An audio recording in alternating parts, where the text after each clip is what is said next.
अध्याय 9 संविधान एक जीवंत दस्तावेज। परिचय। इस अध्याय में हम पिछले 55 वर्षों के दौरान संविधान के क्रियान्वयन और भारत की शासन प्रणाली में उसकी भूमिका पर विचार करेंगे। इस अध्याय को पढ़ने के बाद आप निम्नलिखित बातें जान सकेंगे। भारतीय संविधान को समय की आवश्यकताओं के अनुरूप संशोधित किया जा सकता है। संविधान में कई संशोधन किए जा चुके हैं, परंतु इसका मूल स्वरूप नहीं बदला है। संविधान की रक्षा और उसकी व्याख्या में न्यायपालिका की महत्वपूर्ण भूमिका रही है। यह संविधान एक ऐसा दस्तावेज है जिसमें परिस्थितियों के अनुसार बदलाव आते गए हैं। क्या संविधान अपरिवर्तनीय होते हैं? परिस्थितिगत बदलाव, सामाजिक परिवर्तनों और कई बार राजनीतिक उठापटक के चलते विभिन्न राष्ट्रों ने अपने संविधान को दोबारा तैयार किया है। सोवियत संघ में 74 वर्षों के दौरान 1918, 1924, 1936 और 1977 यानी कि संविधान 4 बार बदला गया। 1991 में वहां कम्युनिस्ट पार्टी का शासन समाप्त हो गया और जल्दी ही सोवियत गणराज्य भी बिखर गया। इस राजनीतिक भूचाल के बाद वहां रूसी गणराज्यों का नए सिरे से गठन किया गया और 1993 में एक नया संविधान अंगीकार किया गया। अब जरा भारत की ओर नजर दौड़ाएं। भारतीय संविधान 26 नवंबर 1949 को अंगीकृत किया गया। इस संविधान को 26 जनवरी 1950 को औपचारिक रूप से लागू किया गया। तब से लेकर आज तक 55 वर्ष बीत चुके हैं और ये संविधान लगातार काम कर रहा है। हमारे देश की सरकार इसी संविधान के अनुसार काम करती है। तो क्या हम ये माने कि हमारा संविधान इतना अच्छा है कि उसमें किसी बदलाव की जरूरत ही नहीं है? क्या हमारे संविधान निर्माता इतने दूरदर्शी थे कि उन्होंने समय के बदलावों और घटनाओं का अंदाजा पहले ही लगा लिया था? एक अर्थ में ये दोनों बातें ठीक हैं। ये बात सही है कि हमें एक मजबूत संविधान विरासत में मिला है। इस संविधान की बनावट हमारे देश की परिस्थितियों के बेहद अनुकूल है। इसके साथ ये भी बात सही है कि हमारे संविधान निर्माता अत्यंत दूरदर्शी थे। उन्होंने भविष्य के कई प्रश्नों का समाधान उसी समय कर लिया था। लेकिन कोई भी संविधान सदा सर्वदा के लिए ठीक नहीं हो सकता। ऐसा कोई दस्तावेज नहीं होता जिसे बदलने की आवश्यकता न पड़े। तब एक ही संविधान आखिर हमारे यहाँ इतने दिनों से कैसे काम करता रह सकता है? इस प्रश्न का एक उत्तर तो ये है कि हमारे संविधान में इस बात को स्वीकार करके चला गया है कि समय की जरूरत को देखते हुए इसके अनुकूल संविधान में संशोधन किए जा सकते हैं। दूसरी बात ये कि संविधान के व्यवहारिक कामकाज में इस बात की पर्याप्त गुंजाइश रहती है कि किसी संवैधानिक बात की एक से ज्यादा व्याख्याएं हो सके। कहने का मतलब ये है कि हमारा संविधान लचीला है। अदालती फैसले और राजनीतिक व्यवहार बर्ताव दोनों ने ही संविधान के अमल में अपनी परिपक्वता और लचीलेपन का परिचय दिया है। इन्हीं वजहों से हमारा संविधान कानूनों की एक बंद और जड़ किताब न बनकर एक जीवंत दस्तावेज के रूप में विकसित हो सका है। समय के एक खास मोड़ पर अपने समाज के लिए संविधान तैयार कर रहे लोगों को एक आम चुनौती का सामना करना पड़ता है। ये तो स्वाभाविक ही है कि उस खास वक्त में समाज जिन समस्याओं का सामना कर रहा है उसके समाधान के प्रयासों की झलक संविधान के प्रावधानों में दिखाई देगी। लेकिन संविधान को बनाते हुए इस बात का भी ध्यान रखना पड़ता है कि आगे आने वाले समय में वो सरकारों के कामकाज के लिए एक रूपरेखा प्रदान करे। इसलिए किसी भी संविधान को भविष्य में पैदा होने वाली चुनौतियों का समाधान प्रस्तुत करने में सक्षम होना चाहिए। इस अर्थ में संविधान न केवल समकालीन परिस्थितियों और प्रश्नों से जुड़ा होता है बल्कि उसके कई सारे तत्व स्थायी महत्व के होते हैं। लेकिन इसी के साथ संविधान कोई जड़ और अपरिवर्तनीय दस्तावेज भी नहीं होता। संविधान की रचना मनुष्य ही करते हैं और इस नाते हमेशा संशोधन, बदलाव और पुनर्विचार की गुंजाइश रहती है। संविधान समाज की इच्छाओं और आकांक्षाओं का प्रतिबिंब होता है। लेकिन इस संबंध में हमें ये बात भी ध्यान रखनी चाहिए कि संविधान समाज को लोकतांत्रिक ढंग से चलाने का एक ढांचा भी होता है। इस दृष्टि से संविधान एक ऐसा उपकरण होता है जिसे समाज खुद अपने लिए गढ़ता है। संविधान की ये दोहरी भूमिका संविधान की हैसियत को लेकर कुछ मुश्किल सवाल खड़े करती है। क्या संविधान इतना पवित्र दस्तावेज होता है कि उसमें कोई बदलाव किया ही नहीं जा सकता? दूसरी तरफ देखें तो ये पूछा जा सकता है कि क्या ये एक इतना आम फहम मामला है कि उसमें सामान्य कानून की तरह जब चाहे बदलाव किए जा सकते हैं? भारतीय संविधान के निर्माताओं को इस समस्या का आभास था, इसलिए उन्होंने संविधान में एक संतुलन पैदा करने की कोशिश की। उन्होंने संविधान को सामान्य कानून से ऊंचा दर्जा दिया ताकि आने वाली पीढ़ियां उसे सम्मान की दृष्टि से देखें। साथ ही संविधान बनाते समय उन्होंने इस बात का भी ख्याल रखा कि भविष्य में इस दस्तावेज में संशोधन की आवश्यकता पड़ सकती है। संविधान निर्माण की प्रक्रिया के दौरान भी वो इस बात को लेकर सचेत थे कि किसी मुद्दे पर लोगों की राय अलग अलग हो सकती है। वे जानते थे कि जब समाज किसी मत विशेष की ओर ज्यादा आकृष्ट होगा तब संविधान के प्रावधानों में संशोधन की आवश्यकता महसूस की जाएगी। इसलिए संविधान बनाते समय दोनों बातों का ध्यान रखा गया, यानी उसे पवित्र दस्तावेज मानने के साथ साथ इतना लचीला भी बनाया गया कि उसमें समय की आवश्यकता के अनुरूप यथोचित बदलाव किए जा सके। दूसरे शब्दों में हमारा संविधान कोई जड़ और अपरिवर्तनीय दस्तावेज नहीं है। इसमें किसी स्थिति के बारे में अंतिम निर्णय देने से बचा गया है। यह कोई अपरिवर्तनीय चीज नहीं है। संविधान में संशोधन कैसे किया जाता है? अनुच्छेद 368। संसद अपनी संवैधानिक शक्ति के द्वारा और इस अनुच्छेद में वर्णित प्रक्रिया के अनुसार संविधान में नए उपबंध कर सकती है। पहले से विद्यमान उपबंधों को बदल या हटा सकती है। हम पहले ही कह चुके हैं कि हमारे संविधान निर्माता संविधान को एक संतुलित दस्तावेज बनाने के पक्षधर थे।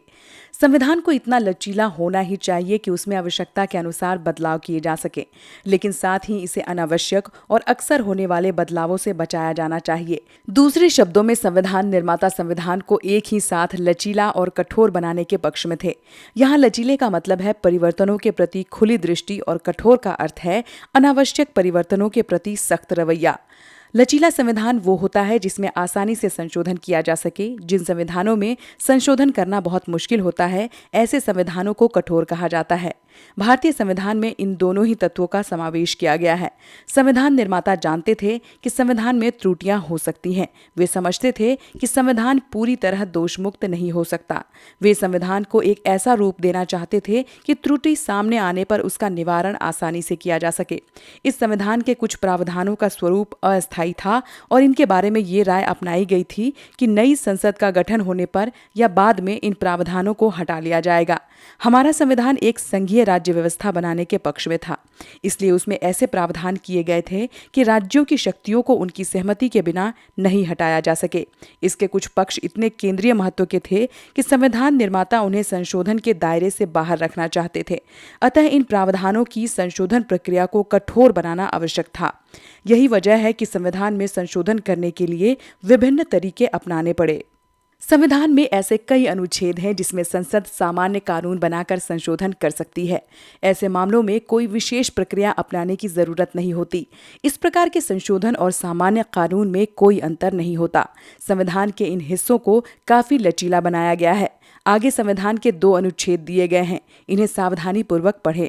इन दोनों अनुच्छेदों में विधि द्वारा शब्द का प्रयोग किया गया है, जिसका अर्थ ये है कि संसद इन अनुच्छेदों में अनुच्छेद 368 में वर्णित प्रक्रिया को अपनाए बिना ही संशोधन कर सकती है।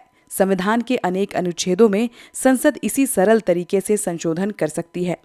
अनुच्छेद 2, संसद विधि द्वारा संघ में नए राज्यों को प्रवेश दे सकती है। अनुच्छेद 3, संसद विधि द्वारा किसी राज्य का क्षेत्रफल बढ़ा सकती है। संविधान के शेष खंडों में संशोधन करने के लिए अनुच्छेद 368 में प्रावधान किया गया है। इस अनुच्छेद में संविधान में संशोधन करने के 2 तरीके दिए गए हैं। ये तरीके संविधान के सभी अनुच्छेदों पर एक समान रूप से लागू नहीं होते। एक तरीके के अंतर्गत संसद के दोनों सदनों के विशेष बहुमत द्वारा संशोधन करने की बात कही गई है। दूसरा तरीका ज्यादा कठोर है। इसके लिए संसद के विशेष बहुमत और राज्य विधान पालिकाओं की आधी संख्या की आवश्यकता होती है। ध्यान दें कि संविधान संशोधन की प्रक्रिया संसद से ही शुरू होती है। संसद के विशेष बहुमत के अलावा किसी बाहरी एजेंसी जैसे संविधान आयोग या किसी अन्य निकाय की संविधान की संशोधन प्रक्रिया में कोई भूमिका नहीं होती। इसी प्रकार संसद या कुछ मामलों में राज्य विधान पालिकाओं में संशोधन पारित होने के पश्चात इस संशोधन को पुष्ट करने के लिए किसी प्रकार के जनमत संग्रह की आवश्यकता नहीं होती। अन्य सभी विधेयकों की तरह संशोधन विधेयक को भी राष्ट्रपति के अनुमोदन के लिए भेजा जाता है, परंतु इस मामले में राष्ट्रपति को पुनर्विचार करने का अधिकार नहीं है। इन बातों से पता चलता है कि संशोधन की प्रक्रिया कितनी कठोर और जटिल हो सकती है। हमारे संविधान में इन जटिलताओं से बचा गया है। इससे हमारे यहाँ संशोधन की प्रक्रिया अपेक्षाकृत सरल हो गई है। लेकिन यहाँ एक महत्वपूर्ण तथ्य पर ध्यान दिया जाना चाहिए। संशोधन के प्रश्न पर अंतिम राय जनता के निर्वाचित प्रतिनिधियों की ही होती है। इसका अर्थ ये है कि संशोधन की प्रक्रिया का आधार निर्वाचित प्रतिनिधियों यानी कि संसदीय संप्रभुता में निहित है। विशेष बहुमत। चुनाव, कार्यपालिका और न्यायपालिका से संबंधित अध्यायों में हम उन प्रावधानों का अध्ययन कर चुके हैं जिसमें संशोधन करने के लिए विशेष बहुमत की आवश्यकता होती है। एक बार पुनः याद करें कि विशेष बहुमत का क्या अर्थ होता है। सामान्यतः विधायिका में किसी प्रस्ताव या विधेयक को पारित करने के लिए सदन में उपस्थित सदस्यों के साधारण बहुमत की आवश्यकता होती है। कल्पना करें कि सदन में 247 सदस्य उपस्थित हैं। ये सभी सदस्य एक विधेयक पर मतदान करते हैं। अगर इन सदस्यों में कम से कम 124 सदस्य विधेयक के पक्ष में मतदान करते हैं तो इस विधेयक को पारित माना जाएगा। लेकिन संशोधन विधेयक पर यह बात लागू नहीं होती। संविधान में संशोधन करने के लिए 2 प्रकार के विशेष बहुमत की आवश्यकता होती है। सबसे पहले, संशोधन विधेयक के पक्ष में मतदान करने वाले सदस्यों की संख्या सदन के कुल सदस्यों की संख्या की कम से कम आधी होनी चाहिए। दूसरे, संशोधन का समर्थन करने वाले सदस्यों की संख्या मतदान में भाग लेने वाले सभी सदस्यों की 2/3 होनी चाहिए। संशोधन विधेयक को संसद के दोनों सदनों में स्वतंत्र रूप से पारित करने की आवश्यकता होती है। इसके लिए संयुक्त सत्र बुलाने का प्रावधान नहीं है। कोई भी संशोधन विधेयक विशेष बहुमत के बिना पारित नहीं किया जा सकता। आखिर विशेष बहुमत का क्या औचित्य है? लोकसभा में 545 सदस्य होते हैं, अतः किसी भी संशोधन विधेयक का समर्थन करने के लिए 273 सदस्यों की आवश्यकता होती है। अगर मतदान के समय 300 सदस्य मौजूद हों तो विधेयक पारित करने के लिए 273 सदस्यों के समर्थन की आवश्यकता होगी। लेकिन कल्पना करें कि लोकसभा के 400 सदस्यों ने किसी विधेयक पर होने वाले मतदान में भाग लिया है। इस विधेयक को पारित करने के लिए कितने सदस्यों के समर्थन की आवश्यकता होगी? इसके अलावा संशोधन विधेयक को संसद के दोनों सदनों में विशेष बहुमत के साथ स्वतंत्र रूप से पारित किया जाना चाहिए।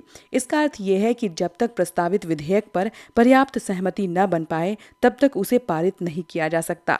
सत्तारूढ़ दल काफी कम बहुमत और विपक्ष के विरोध के बावजूद बजट या अपनी पसंद का विधेयक पारित करा सकता है। लेकिन अगर ये दल संविधान में संशोधन करना चाहता है तो उसे कुछ विपक्षी दलों को विश्वास में लेना पड़ेगा। इस तरह संशोधन प्रक्रिया के पीछे बुनियादी भावना ये है कि उसमें राजनीतिक दलों और सांसदों की व्यापक भागीदारी होनी चाहिए। राज्यों द्वारा अनुमोदन। संविधान के कुछ अनुच्छेदों में संशोधन करने के लिए विशेष बहुमत पर्याप्त नहीं होता। राज्यों और केंद्र सरकार के बीच शक्तियों के वितरण से संबंधित या जनप्रतिनिधित्व से संबंधित अनुच्छेदों में संशोधन करने के लिए राज्यों से परामर्श करना और उनकी सहमति प्राप्त करना आवश्यक होता है। पीछे हमने संविधान की संघीय प्रकृति के बारे में अध्ययन किया है। संघीय संरचना का अर्थ ये है कि राज्यों की शक्तियां केंद्र सरकार की दया पर निर्भर नहीं करती। संविधान में राज्यों की शक्तियों को सुनिश्चित करने के लिए ये व्यवस्था की गई है कि जब तक आधे राज्यों की विधान पालिकाएं किसी संशोधन विधेयक को पारित नहीं कर देती तब तक वो संशोधन प्रभावी नहीं माना जाता। संघीय संरचना से संबंधित प्रावधानों के अलावा मौलिक अधिकारों के प्रावधानों को भी इसी प्रकार रक्षणीय बनाया गया है। इस अर्थ में ये कहा जा सकता है कि संविधान के कुछ हिस्सों के बारे में राजनीति से एक व्यापक सहमति की अपेक्षा की जाती है। इस प्रावधान में राज्यों के अधिकारों को भी जगह दी गई है। इसके अंतर्गत राज्यों को संशोधन की प्रक्रिया में भाग लेने का अधिकार दिया गया है। उल्लेखनीय है कि संशोधन की प्रक्रिया के कठोर होने के बावजूद उसे फिर भी काफी हद तक लचीला बनाया गया है। हम देख सकते हैं कि संशोधन के लिए केवल आधे राज्यों के अनुमोदन और राज्य विधान पालिकाओं के साधारण बहुमत की आवश्यकता होती है। इस प्रकार देखा जा सकता है कि शर्तों की कठोरता के बावजूद संशोधन करने की प्रक्रिया अव्यवहारिक नहीं है। संक्षेप में, भारतीय संविधान में संशोधन करने के लिए व्यापक बहुमत की आवश्यकता पड़ती है। इस प्रक्रिया में राज्यों को सीमित भूमिका दी गई है। हमारे संविधान निर्माता इस बात को लेकर सचेत थे कि संविधान में संशोधन की प्रक्रिया को इतना आसान नहीं बना दिया जाना चाहिए कि उसके साथ जब चाहे छेड़खानी की जा सके। लेकिन साथ ही उन्होंने इस बात का भी ख्याल रखा कि भावी पीढ़ियां अपने समय की जरूरतों के हिसाब से इसमें आवश्यक संशोधन कर सके। संविधान में इतने संशोधन क्यों किए गए हैं? 26 जनवरी 2006 को हमारे संविधान को लागू हुए 56 वर्ष हो गए। दिसंबर 2005 तक इसमें 92 संशोधन किए जा चुके थे। संशोधन प्रक्रिया की कठोरता को देखते हुए संशोधनों की ये संख्या काफी बड़ी मानी जाएगी। आइए जानने का प्रयास करें कि इतने सारे संशोधनों के पीछे क्या वजह रही हैं और इनके निहितार्थ क्या हैं। आइए जरा एक नज़र संशोधनों के इतिहास पर डालें। पन्ने पर दिए गए ग्राफ को ध्यानपूर्वक देखें और इसे समझने का प्रयास करें। ग्राफ में एक ही सूचना को दो भिन्न तरीकों से दर्शाया गया है। पहले ग्राफ में प्रत्येक 10 वर्षों के दौरान हुए संवैधानिक संशोधनों की संख्या को दर्शाया गया है। इसमें दिए गए स्तंभ उस अवधि के दौरान संशोधनों की संख्या को चिन्हित करते हैं। दूसरे ग्राफ में प्रत्येक 10 संशोधनों की अवधि को दिखाया गया है। आप पाते हैं कि 1970 से 1990 तक के 2 दशकों के दौरान बड़े स्तर पर संशोधन हुए। दूसरी ओर दूसरा ग्राफ हमें एक और कहानी बताता है। 1974 से 1976 के बीच 3 वर्ष के अंतराल में 10 संवैधानिक संशोधन किए गए। पुनः 2001 से 2003 तक ठीक 3 वर्षों के दौरान भी 10 संवैधानिक संशोधन किए गए। हमारे देश के राजनीतिक इतिहास में ये 2 कालखंड बहुत महत्वपूर्ण हैं। पहले काल के दौरान कांग्रेस सत्ता में थी। कांग्रेस पार्टी को संसद में भारी बहुमत मिला था। लोकसभा में उसके 352 सदस्य थे और ज्यादातर राज्य विधानसभाओं में भी वो बहुमत की स्थिति में थी। दूसरी ओर 2001 से 2003 के बीच का काल गठबंधन की राजनीति का काल माना जाता है। ये एक ऐसा भी काल था जिसमें विभिन्न राज्यों में अलग अलग दलों की सरकारें काम कर रही थी। इस काल की एक अन्य विशेषता भाजपा और इसके विरोधी दलों के बीच कटु प्रतिद्वंद्विता थी। लेकिन इस काल में 10 संशोधन किए गए, इसलिए ये संशोधन केवल सत्ताधारी पार्टी के बहुमत पर ही निर्भर नहीं करते थे। संशोधनों की संख्या को लेकर हमेशा आलोचना होती रही है। ये कहा जाता है कि भारतीय संविधान में बहुत अधिक संशोधन किए गए हैं। बाहरी तौर पर 55 वर्षों की अवधि के दौरान संविधान में 92 संशोधनों की बात अजीब लगती है, लेकिन ऊपर के दोनों ग्राफ देखने से पता चलता है कि इन संशोधनों के पीछे केवल राजनीतिक सोच ही प्रमुख नहीं रही है। संविधान के पहले दशक को छोड़कर शेष दशकों में संशोधनों की एक धारा सी बहने लगती है। इसका अर्थ ये है कि संशोधनों के पीछे सत्ताधारी दल की राजनीतिक सोच बहुत मायने नहीं रखती थी, बल्कि ये संशोधन समय की जरूरतों के अनुसार किए गए थे। क्या इसके पीछे मूल संविधान की कमजोरियां भी काम कर रही हैं या संविधान ही बहुत लचीला है?